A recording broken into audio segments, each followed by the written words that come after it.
I have been playing piano for 21 years now. Thank you. I didn't personally think that was actually worth a clap, but I'll take the clap anyway.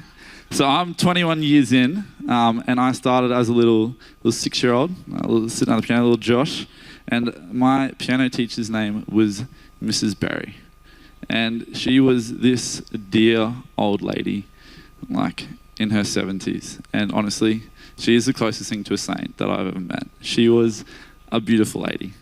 And so I went along for 5 or 6 years, and she'd teach me the piano every Thursday afternoon. And the thing was, when I was younger, I was diagnosed with this thing called a severe bout of procrastination. And basically what that meant was I would do anything to get out of anything.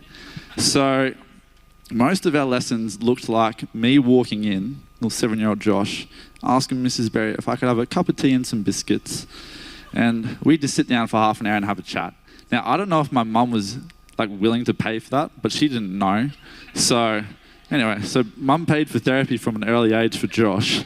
And so what happened was I could get away with that. The first 5 or 6 years, that was fine. The music was pretty easy. Like, we're talking like nursery rhymes. It's not challenging stuff.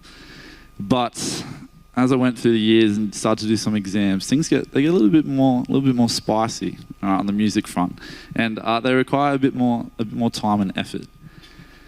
Now, I'd been able to get away with not doing a lot of work, not doing a lot of practice, cruising through, and when it started to get like that, and I realized that there was going to be a bit of effort involved, I bailed very quickly.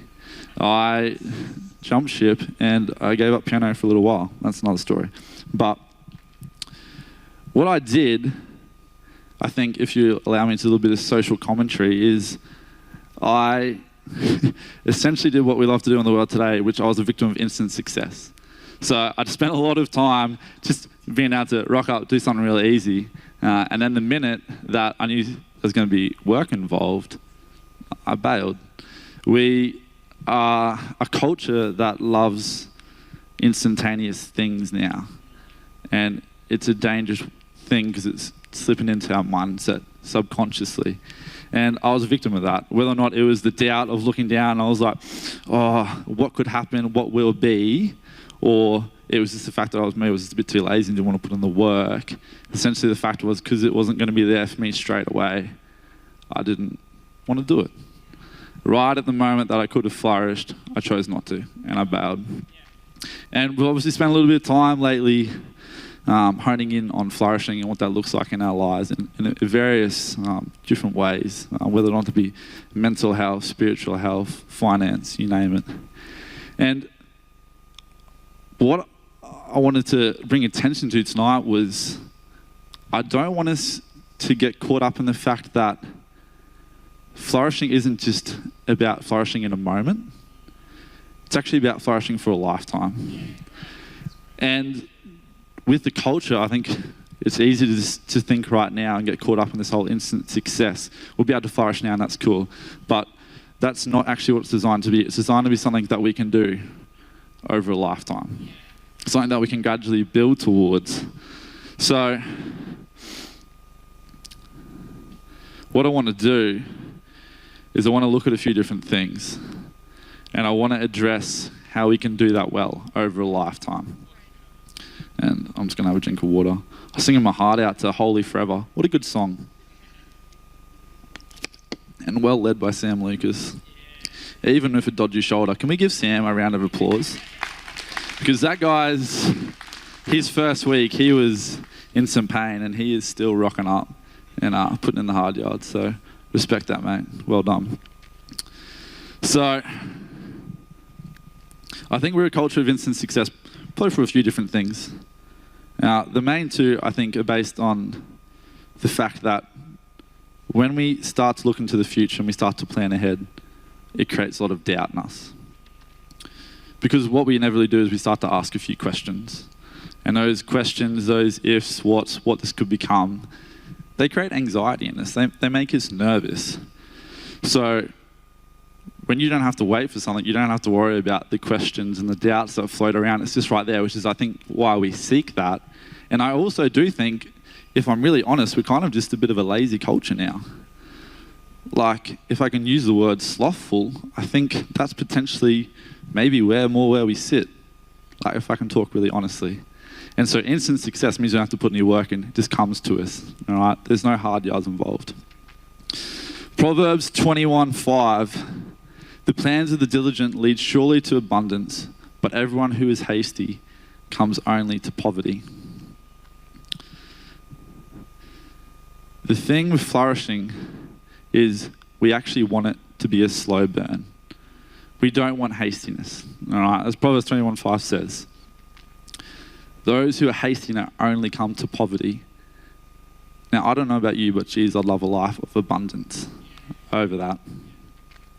But why the slow burn? Why the wait? Why take the time?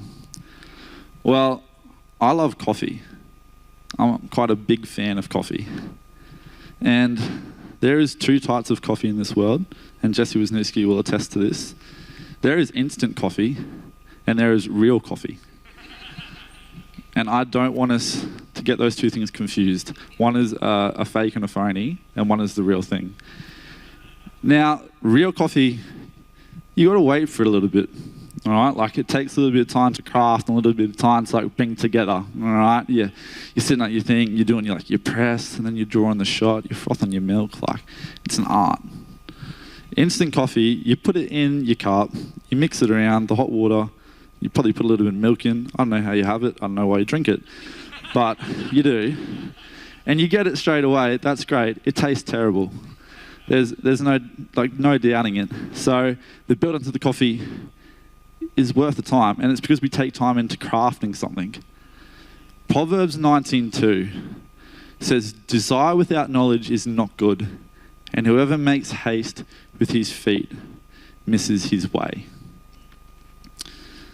You see, the importance of the long run of taking our time to flourish is that in not rushing ahead, it actually gives us the time to develop the knowledge that we gain through the habits that we build, the mindsets and attitudes that we ingrain in us over time. And that allows us then to ensure that we actually have a life of flourishing long term. And within that, we actually fulfill the full meaning and purpose of what's in store for us. It will be then our character that carries us forward, and we're not relying on the success of what that brings to keep us going. So, what I want to do to prepare us, and I'm going to keep this a little bit short tonight, because one, I am very wary of the fact that we have butter chicken made by Rahul. So he assures me it is authentic butter chicken with the assistance of his amazing team. And also because last time I went for 35 minutes, and that was a lot of talking. And I don't want you guys to get sick of me 2 preachers in. So I'm going to keep this short and sweet, and I'm going to hit some hard points. Is that okay? Yeah, cool. So what I want to do is I want to ensure we can have a life of flourishing and basically be diligent in preparing us for that. I want to touch on 3 key points from the story of Moses that will hopefully help us along the journey. All right. Now, I've picked Moses for a few reasons. The first reason is Moses loved to ask questions. He questioned God, something chronic initially, all right? Like, he was at the burning bush and he was just going hard. He was just giving God question after question after question because he was doubting himself and he was doubting his ability big time. I think that's a nice little parallel to probably who we are. We could agree on that, couldn't we? The second thing is, it took him time. It took him, he's 40 years in the desert, right? And then 40 years with the Israelites. This is 80 years, right? There's, not a bunch of instant success there. There's a whole bunch of moments and like a journey that he traveled along and development along the way, right? It wasn't just a snap moment. There was moments of significance, but there wasn't one big jump and all of a sudden it took time. It took literal distance to cover. Like, he had to actually move people. And the other thing was, Moses almost seemed to have this subconscious, or he made it very clear that Yeah, he wasn't super confident in his ability, but he trusted God. Like, he doubted God, but in the end, he still trusted God. And I think that's an important delineation to make. And what I love was, I think he spent a lot of time preparing himself, and he was never perfect, but he was prepared. And so that's why I want to look at Moses, and that's why I want to break it down. Now, I do need to be clear about one thing. I'm talking about a lifetime of flourishing, and I am very aware that I am 27 years old. And so I'm not exactly speaking from a wealth of wisdom here, right? Like, I'm not kidding myself. It's like, look at all the things I've done. Not a lot. Like, I don't know, I got engaged to a hottie. I had to do that because you see all the reels about all the preachers that they have to bring out there, like, and I've just never done it, and I just saw a window, and now I have. So thank you. I can tick that off the bucket list. So, why I think this is important and why I want to touch a little bit, I guess, what I've learned in the journey and what we can do out of Moses is that my heart for us here is to living a life of flourishing. And the reason that is because I truly believe if we continue to seek a life of flourishing, what that means is that we fully feel the meaning and purpose that God has for us in our lives. And I just honestly don't think that there is anything better than that. I think that if we can do that, the life that we will experience with that is just so full of abundance and so full of joy that I want us all to experience that. So I'm going to give us 3 tips that'll help us along the way. Are we ready? We're good? Sweet. Who likes Moses as a Bible? Who's a fan of Moses? 1 person. 2 people. Okay. Not a good choice, Josh. That's okay. All right. Application 1. You might not like these, as a side note. They're a bit rough. So I'm going to speak a little bit tough. Is that okay? Tough but lovingly, all right? I promise. Our mistakes are written in stone, but our response is not. Moses made an extremely poor decision very early on in his journey. The reason he ended up in the desert was because he killed an Egyptian soldier that he saw attacking a Hebrew slave. When he was called out on that, he fled. He saw no other option. Now, that was obviously an extremely poor decision, but I think we can all admit that we make poor decisions or we make mistakes. All right, that is part of being human. We just got to accept that. I think that can sometimes stop us from starting on our flourishing journey or wanting to continue on it because we almost just think, what's the point? Why are we going to bother with this? Because I'm just going to, do something wrong. I'm going to make a poor decision along the way. So why even bother starting? Or, why fight through? But what I think we need to remember is that although the mistakes and the poor decisions are guarantees, our response is completely under our control. Proverbs 24:16, for the righteous falls 7 times and rises again, but the wicked stumble in times of calamity. Every decision we make is a step in the direction of the person we become. We will make decisions that take us further away from the people we want to be.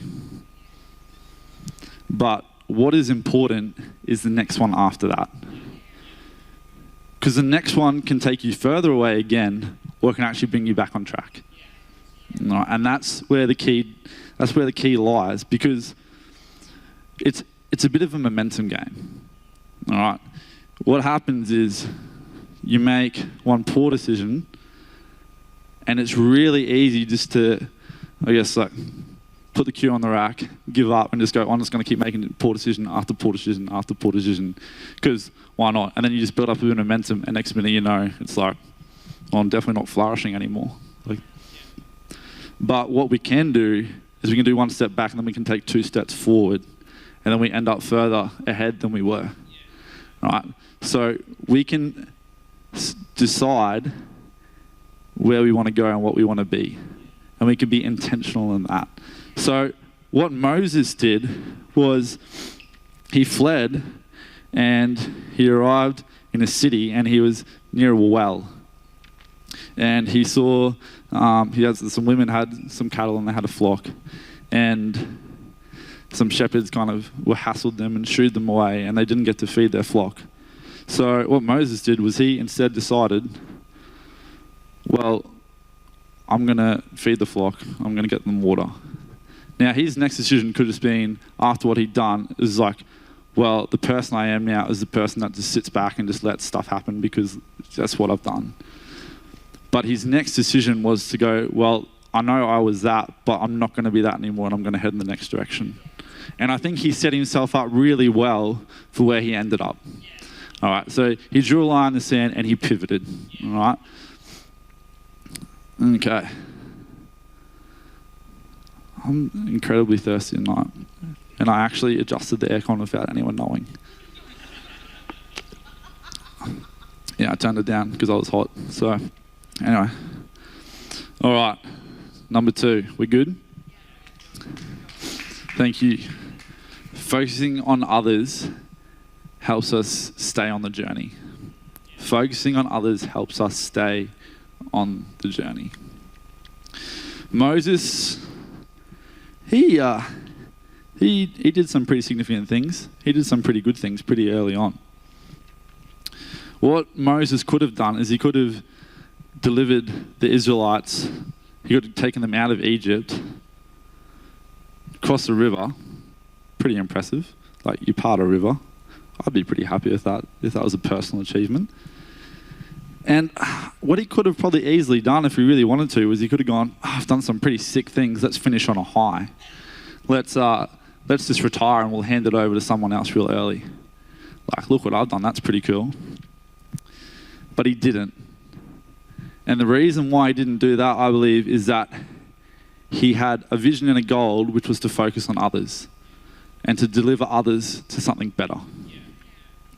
See, I think that flourishing, we've talked about it very, I guess, us-centered in a way where it's like, this is how we can improve our personal lives. And I think that's really important because I think everything needs to start with us. And I think we need to have a change of our hearts and a change of our mindsets to have to do anything. But flourishing starts with us, but in the long run needs to extend to others. Philippians 2:3, do nothing from selfish ambition or conceit, but in humility count others more significant than yourselves. I think if we keep trying to flourish just for our own benefit, we just become a little bit vain and we just become a little bit self-absorbed in this whole, essentially, success. All right, and then we get caught up in that. But the minute what happens is when we don't have success anymore, we just can give up. Now, when we keep our eye on others and we look outward, we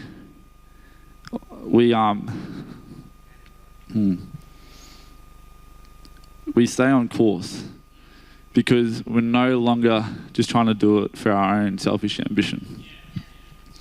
And I think more importantly than that, if we don't include others, we actually miss the essence of how God has designed us to flourish. You see, God wants us to flourish, but he wants us to realize that to be the difference in other people's lives and bring them along the journey with us. So if I can make this point practical, we've talked about finances, all right? If you're a baller, if you're flush with cash, don't keep it to yourself. Be generous. If you've walked through a mental health battle and come out the other side and you can declare the goodness of God, don't keep that story to yourself. You can flourish and be something for someone else. And if I can just talk briefly about a little thing I've been doing lately, which is called Red Frogs. And it has been awesome. And the thing with Red Frogs, right, is we do it every Thursday night. And Thursday night can be a real rough trot. Like sometimes you're like 4 days in the week, you got Friday, you're almost over the hill, but you're just kind of like, geez, I don't really know if I've got it in me. But making a difference in other people's lives seeing the joy that just rocking up and having a conversation and making a pancake brings, you leave feeling better and you leave more focused and empowered to want to do it again next week and the week after and the week after. Now, if I was just concerned about, but me, how's this look for me? I would just stay at home on a Thursday. But we've just got to remember that opportunity, and when we flourish, we need to extend that. All right, third one. We're doing good? Who you take with you matters. Now, Moses was very concerned about public speaking. So God was just like, why don't you just take Aaron with you? He's pretty good at it. So he did. Moses also had a lot of blind spots, but what he had was something very important, which is a man called Jethro. Now, what Jethro did was he spoke up about the blind spots to Moses, and actually, Moses was completely unaware, he's just trying to do it himself, make decisions, essentially judgment by himself. And Jethro was like, mate, you're not cut out for that. Empower other people to do it. You don't need to be there. So I think we can take two very specific things from this with Moses. The first one is the friends you have can either help you flourish or they can hinder your ability to flourish. All right. We sometimes tend to let people have too much of a dominant voice in our lives that don't actually speak life into us. And it can be quite tough because they're our friends. And I'm not saying run away from your friends, but what I am saying is let's be conscious of who we allow to have that loud voice. Who is it, and who are we actually letting affect our soul? Because what will happen is you hang out with certain people and what they do and what they say will rub off on you. And what I mean by that is, let's use finance as an example because it's really easy. If you're trying to save a lot and the people you hang out with all the time spend a lot of money, you're probably going to start spending a lot of money because that's what they do. And eventually, it doesn't matter how strong you are, they'll rub off on you. This, for me, was the biggest, transformation point in my journey so far. I had quite a close-knit group of friends, and they were good people, but they were extremely pessimistic people. They saw the negative in everything. When I started, being, their friends, I kind of moved, I was young and I was at uni. I was okay with that. I could still be an optimistic guy. But after 5 or 6 years, it doesn't matter how strong you are, it'll eventually wear you down. And before I knew it, I was an incredibly pessimistic and negative person.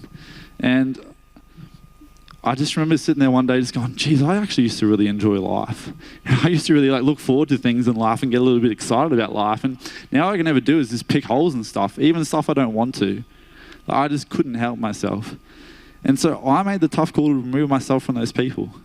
And once again, I'm not saying you have to just bail on friends. I'm not going that far. But in doing that, after a period of time, I was actually allowed to reset and I became much more optimistic and realistic about the future. And boy, Jesus, that improved my mental health. Boy, Jesus, that a turnaround. And it wasn't easy, but it was necessary. And the other thing I want to touch on here is Jethro, because what Jethro was a mentor. I think in order for us to flourish, it is essential that we have someone that can point out our blind spots in all aspects of life. And good friends will do that. But people that have already walked the journey before you, they will do that so much better. People that can bring wisdom and experience into a situation will be much more transformative for you. And they will be able to share from their own personal experience and also look at you and go, I was there, this is how I handled that, for the better or for the worse. But having that, it either will help you not make the same mistakes that they did, and it will accelerate your journey along the way a lot quicker. Right, so I think a key aspect in flourishing is having that. It's having that balance of friends that want to see you grow, want to see you be more, and then having people that have walked before and can shape that for you. All right, I'm going to ask some questions, and then we're going to have some butter chicken. Does that sound good? My first question is, who doesn't like butter chicken? Yeah, I know, rough question, right? And I was like, I wonder if no one likes it. But no one put their hand up, so that is good. All right, question 1. What response can I have to a current mistake that will help me flourish? We can be so intentional about our next step. And my encouragement would be, whatever it is, make sure it's one that takes you closer to the person you want to be. And it will, more often than not be the easy decision, but it would be worth it. Question 2, how can your internal flourishing be used to help others? Hopefully, we've got 6 weeks down this kind of serious journey. Hopefully you start to put some stuff in place. Hopefully you're starting to see some changes. And if you haven't, that's okay. But if you have, let's start thinking about how those things can be used to help others and bring them along the journey. Because if you care about anyone, you want to see them find a whole lot of joy and a whole lot of life, yeah? So, stop, look around, and just think, what can I be to someone else? And how can I bring them with me? And question 3, whose voice is too loud in your world?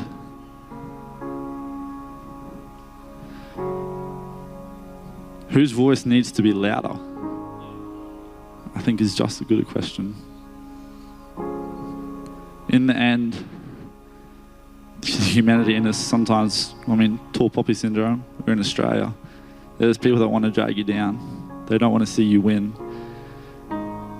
They don't want to be the loudest voice in your life. And if they are, the harsh reality is that things need to change. My suggestion for you would be that the loudest voice in your life needs to be Jesus. And I think maybe he's never been a voice in your life before. Or maybe you've just let it get a little bit too quiet. But what I do know is that the minute I let Jesus be the loudest voice again, my life changed abundantly and I was transformed. And you know what's great about it is it's so practical. His voice is right there in the Bible. He's got to open up a book. There's no secret challenge to it where it's like I've got to sit there for 10 minutes and I've got to wait. His words are right there and they will bring you life, I promise. So my question for you tonight is, whose voice needs to be loudest? And is that Jesus? Because you won't regret it.